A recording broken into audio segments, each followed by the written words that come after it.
Mercury, also known as quicksilver. It's a naturally occurring element that can be released from human activities, such as the industrial processes taking place in Trinidad and Tobago. It's also found in some common household products and medical devices. The problem is that once the toxic heavy metal is released, it enters the global mercury cycle, where it persists, contaminating our atmosphere, land, waterways, and oceans for a very long time, and accumulates in the seafood that is a big part of Caribbean diets, and therefore is the main route of exposure to humans, with children and pregnant women and their babies being most vulnerable. At high enough levels in the human body, mercury can cause serious health concerns, including nerve and organ damage, and in extreme cases, death. The MINAMATA Convention on Mercury was adopted in 2013 and is named for Minamata Bay in Japan, the site of mass mercury poisoning due to industrial pollution in the 1950s. As of May 2018, the convention has been ratified by 92 countries, including St. Kitts and Nevis and Jamaica.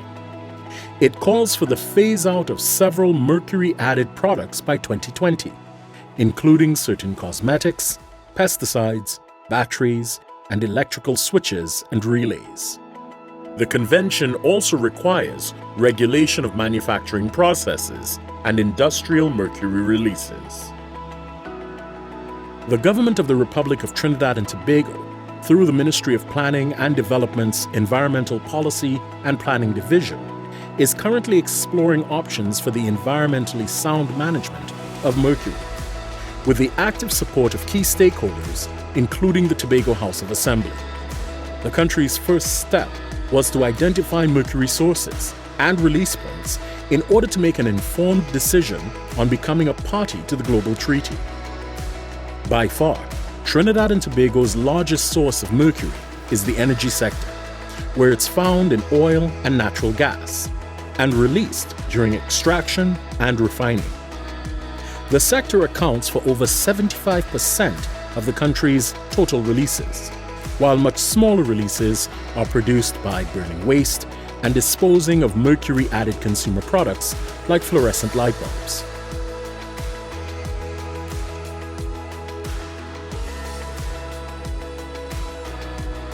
TNT imported 2 million compact fluorescent light bulbs in 2015, each of which contains tiny but highly toxic amounts of the element.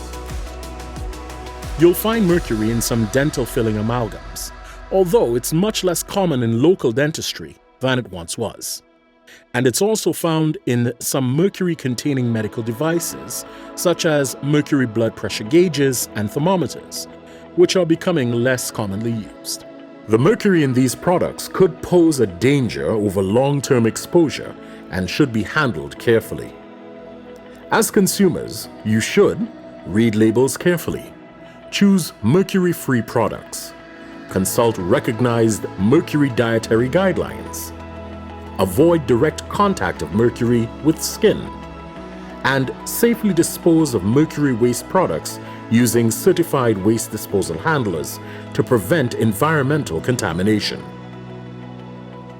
The government will continue to engage with stakeholders in key sectors such as energy and waste management to introduce measures to minimize mercury releases and share information to encourage importers and retailers on the use of mercury-free alternatives.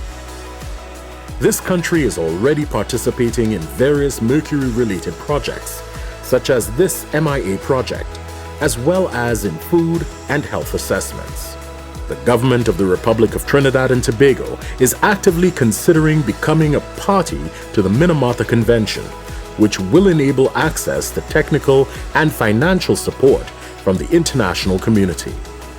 This will be a significant step on the path to a low-mercury environment that is healthier for all citizens.